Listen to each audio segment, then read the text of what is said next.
मनोज निषाद छोटू पावन करे विनती।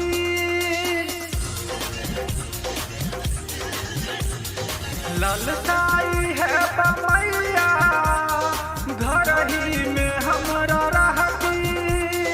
मनोज निषाद छोटू पावन करे विनती। ललसाई है बमैया घर ही में हमरा रहती।